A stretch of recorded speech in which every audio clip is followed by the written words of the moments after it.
Hello guys, welcome back to my channel. তো আমি sweet master, তো আমার সাথে আছো তোমরা। তো আজ আবার অনেক দিন পরে একটা নতুন একটা ভিডিও নিয়ে আসলাম। তো ভিডিওটা কি, হ্যাঁ, কদম রোজ কদম কী করে তৈরি হয় তা আমি তোমাদেরকে স্টেপ বাই স্টেপ দেখাবো। তো ভিডিওটা তোমরা স্কিপ না করে পুরো ভিডিওটা দেখো, তা না হলে কিছু বুঝতে পারবে না। তো চলো ভিডিওটা শুরু করি।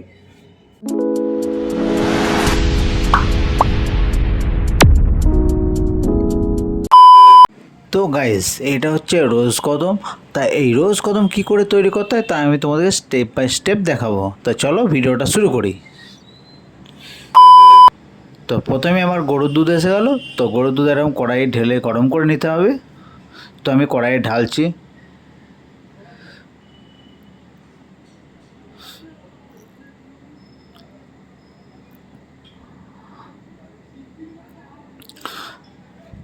তো কড়াই ঢালা কমপ্লিট। তো এরপর আমি দুধটা গরম করছি। তো আমার দুধটা আমি ঠিক এভাবে আস্তে আস্তে চেপে চেপে নাড়তে হবে, যাতে তলায় যাতে কোনো লেগে না যায়, লেগে গেলে হবে না। তো আমার দুধ ফুটে গেছে।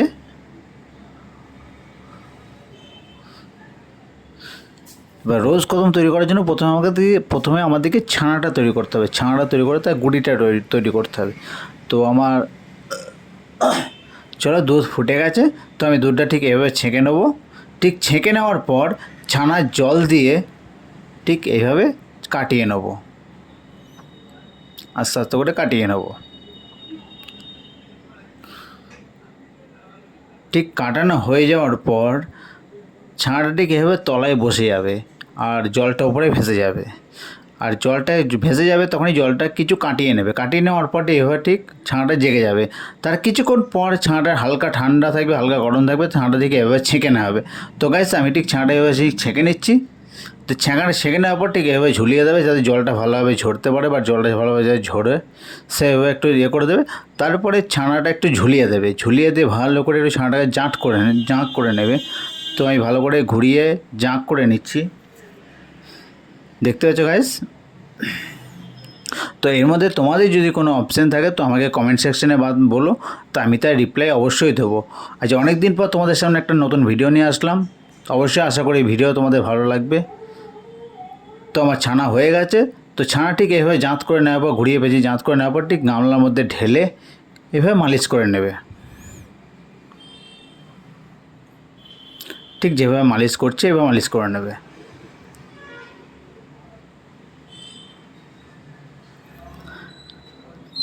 তো গাইস, আমার মালিশ হয়ে গেছে। এবার আমি ছানাটা নিয়ে গিয়ে, ছানাটা আমি 1 কিলো মতো ছানা নিয়েছি, এবার ছানাটা আমি মালিশ করছি।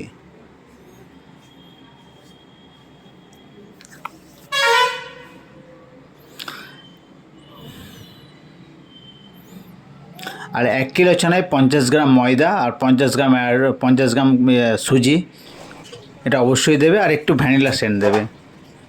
তো প্রথমে ছানাটা একটু মালিশ করে নিলাম, তবে ছানাটা আমি ওয়েট করব।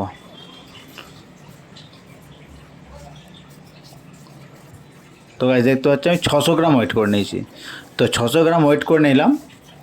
যেহেতু রোজ কদমের গুটি তৈরি করবো, তো সেই জন্য বেশি ছানা লাগবে না। আমি 600 গ্রাম ওয়েট করে নিয়েছি।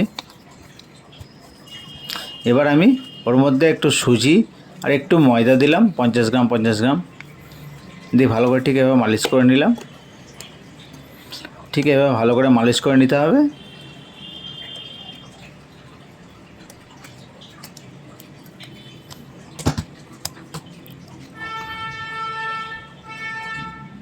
ঠিক এইভাবে ভালো করে মালিশ করে নিতে হবে।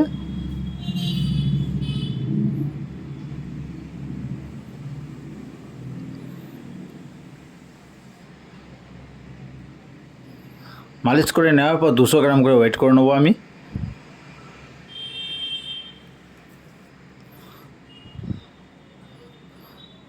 তো গাইস, আমি 200 গ্রাম করে ওয়েট করে নিয়েছি। এবার আমার 5টা ভাগা হয়েছে। এবার আমি একটা ভাগায় আমি 200 গ্রামে আমি 9টা গোছ কাটবো। ঠিক এইভাবে আস্তে আস্তে আমি 9টা গোছ কাটবো।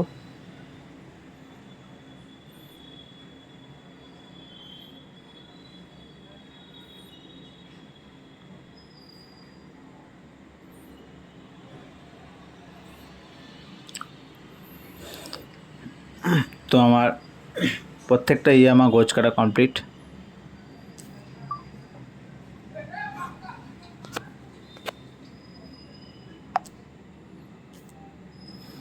তো আমার গোছ কাটা কমপ্লিট গাইস, দেখতেই পাচ্ছ। এবার আমি একটা 200 গ্রামে আমি মানে একটু লাল কালার দিয়ে একটু কালার করে নেবো। একটু লাল কালার দিয়ে ভালো করে কালার করে নিতে হবে, বেশ ভালো রকম কালার করতে হবে। তো দেখতে হচ্ছে গাইস আমার কালার হয়ে গেছে। ঠিক এইভাবে আর এইরকমই কালার তোমাদেরই করতে হবে। দিয়ে করে নেওয়ার পর এটাকে ঠিক আমি গোছ কাটবে, যেটা যেই 200 গ্রামে তুমি মানে 9টা করে যদি 4টে কাটো, যে 2টো কাটো 18টা হচ্ছে। তো এই 200 গ্রামে তোমার 18টা গোছ কাটতে হবে। এই 18টা ছোটো ছোটো গোছ কাটতে হবে। তো গাইস আমি 18টা ছোটো ছোটো গোছ কেটে নিচ্ছি।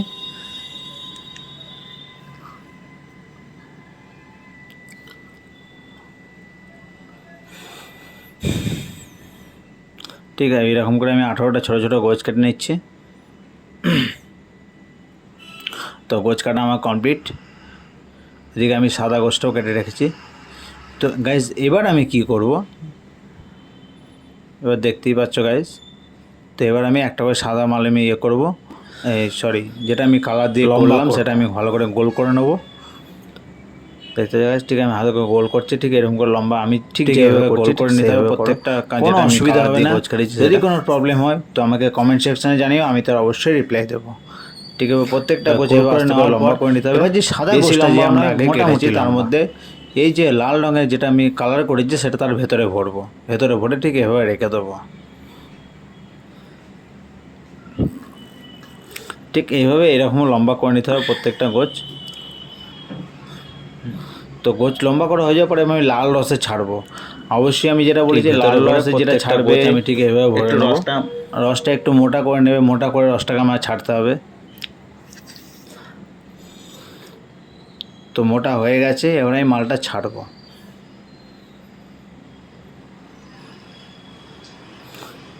এবার ছেড়ে দিয়ে ঠিক এইভাবে কিছুক্ষণ রেখে দেবো, যাতে আস্তে করে ভরবে,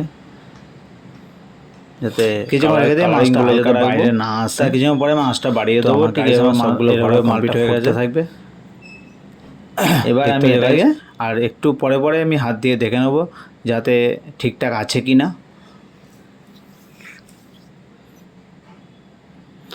তো অবশ্যই আমি হাত দিয়ে দেখে নিচ্ছি যে মালটা আমার ঠিকঠাক আছে।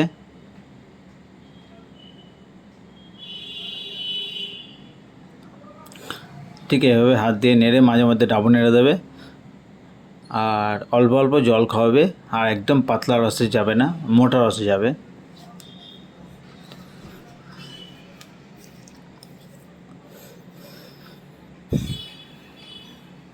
মোটা রসে যাবে। এবার আমার মালটা হয়ে গেছে। এবার আমি মালটা যখন হয়ে যাবে তখন 2 ডাবু রস একটু কমিয়ে নেবে, দিয়ে 2 ডাবু জল খাওয়াবে। বেশি জল খাবে না, রসগোল্লার মতো অত জল কখনোই খাবে না, 2 ডাবু জল খাবে। ঠিক আমি যে 1 ডাবু জল খাই আস্তে আস্তে নাচাচ্ছি, ঠিক 1 ডাবু জল প্রথমে এভাবে আস্তে আস্তে খাওয়াতে হবে। ঠিক এভাবে খাওয়ানো হয়ে যাওয়ার পরে আস্তে করে ডাবু নেড়ে দিতে হবে। ডাবু নেওয়ার পর আবার 1 ডাবু জল নেবে, দিয়ে আস্তে আস্তে খাওয়াবে। তো গাইস ঠিক এইভাবে আস্তে আস্তে খাইয়ে নেবে।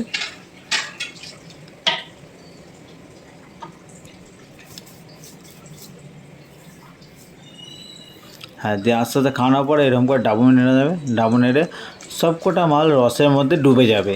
যদি না ডোবে তাহলে জানবে যে মাল হয়নি, মাল বসে যাবে। এরকম করে ডুবে যাবে রসের মধ্যে। তো আমার হয়ে গেছে, রস কদমের গুটি আমার তৈরি হয়ে গেছে। দেখতে হচ্ছে গাইস, ঠিক এভাবে রস কদমের গুটিগুলো ঠিক একটা করে আমি পার করে নেবো। এরকম করে ঠিক একটা পারডস করে নেবে। পারডস এটা ঠিক মানে যেটা সব মাল ছাড়া হয়েছে, ঠিক এরকম মোটা পারডস করলেই মেলা। দিয়ে এরকম করে আমার মালটা হয়ে গেছে, রসকদমের গুটি আমার কমপ্লিট। তো এবার আমাকে করতে হবে, প্রথমে 2 লিটার দুধ নিয়ে আমাকে ক্ষীর কদমের লট যেরকম করেছিলাম আমি, ওরকম ক্ষীর কদমের লটের মতো লট করে নিতে হবে। তো এভাবে ঠিক লট করে নেবে। 1 লিটার দুধে 100 গ্রাম চিনি দিয়ে ঠিক এভাবে লট করে নেবে।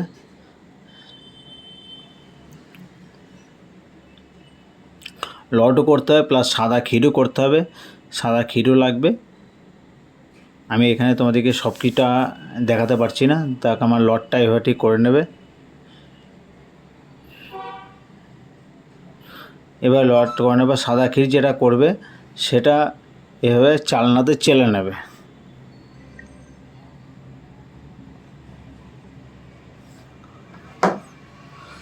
চালনাতে ঠিক এভাবে চেলে নিতে হবে।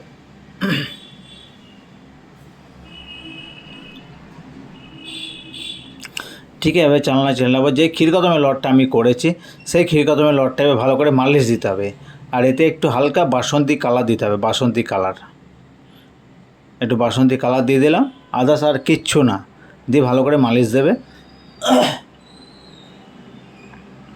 ঠিক আছে, ভালো করে মালিশ দেওয়া হয়ে গেল। আর আমি সাদা ক্ষীর যেটা মারলাম সেটাও আমি সাইডে চেলে নিচ্ছি, দেখতে পাচ্ছ গাইজ। এবার আমি রোজ কদমে গুটিটা তৈরি করেছি তার ছেঁকে নিয়েছি, সবটাই আমার রেডি। এবার যেটা আমি বাসন্তী কালার দিয়ে ক্ষীরকদমের লটটা মালিশ করেছি সেটা আমি একটু করে নেবো, আর ওটা আমি একটু করে ভরবো। ভরে ভালো করে একটু ক্ষীরকদমের মতনই মুড়তে হবে, যেন বেরিয়ে না থাকে। ঠিক এভাবে মোড়া হয়ে যাবে। ঠিক মোড়া হয়ে গেলে হালকা করে ক্ষীর গায়ে মাখিয়ে দেবে, দিয়ে রেখে দেবে। এরকম করে প্রত্যেকটা রসকদমের গুটি আমরা ভরে নেব।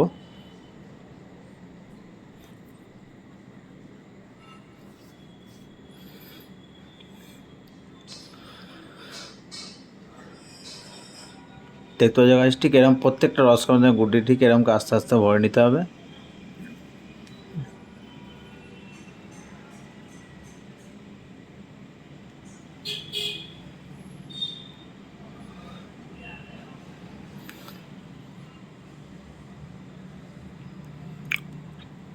ঠিক এরকম করে ভরা আস্তে আস্তে ঠিক এরকম করে প্রত্যেকটা গুটি ভরে নিতে হবে।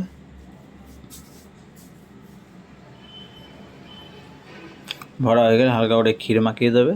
এবার আমার দেখতে পাচ্ছ গাছ, আমার প্রত্যেকটা গুটি আমার ভরা কমপ্লিট হয়ে গেছে। এবার আমি এটাকে কিছুক্ষণের জন্য ডিপ ফ্রিজে কিছুক্ষণের জন্য রেখে দেবে। রেখে দিয়ে কিছুক্ষণ পরে এটা কাটিং করবেন, দেখবে কাটিংটা ভালো আসবে। আর ডিপ ফ্রিজে রাখলে টাইট হবে, কাটিংটা ভালো আসবে। আর যদি সঙ্গে সঙ্গে কাটিং করো তাহলে কাটিং ভালো আসবে না। তো গাইস দেখতে পাচ্ছ কত সুন্দর লাগছে, ভেতরটা থাকবে রোজের ফ্লেভার, আর বাইরেটা কদম। ঠিক এবার লম্বা করে বেশ একটু টেরাচি করে কাটিং করবে। ঠিক আমি যেভাবে কাটিং করছি ঠিক এভাবে কাটিং করে নেবে। তো গাইস এই তো আমার কাটিং কমপ্লিট। কত সুন্দর লাগছে গাইস ভেতরটা। তোমার কাটিং কমপ্লিট হয়ে গেছে। ঠিক এইভাবে এবার প্রত্যেকটা এবার আমি আস্তে আস্তে করে সাজিয়ে দেবো। তোমরা চাইলে এটা সাইজ ছোটোভাবেও করতে পারো, কোনো অসুবিধা নেই। যদি কোনো প্রবলেম হয় তো আমাকে কমেন্ট সেকশানে জানিও, তো আমি তার অবশ্যই রিপ্লাই দেবো। তো এটা হয়ে গেল আমার রোজ কদম। তো গাইস এটা আমার হয়ে গেল রোজ কদম। তোমাদের কেমন লাগলো? ভিডিও ভালো লাগলে অবশ্যই লাইক কমেন্ট শেয়ার অবশ্যই আমার কমেন্ট সেকশানে জানিও।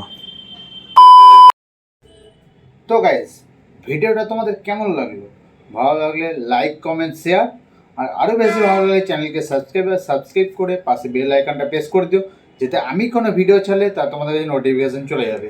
তো ভিডিও আজকের মতো এই পর্যন্তই। তো দেখা হচ্ছে নতুন কোনো ভিডিও নিয়ে, নতুন কোনো রেসিপি নিয়ে। ততক্ষণ সবাই ভালো থাকো, সুস্থ থাকো, টাটা।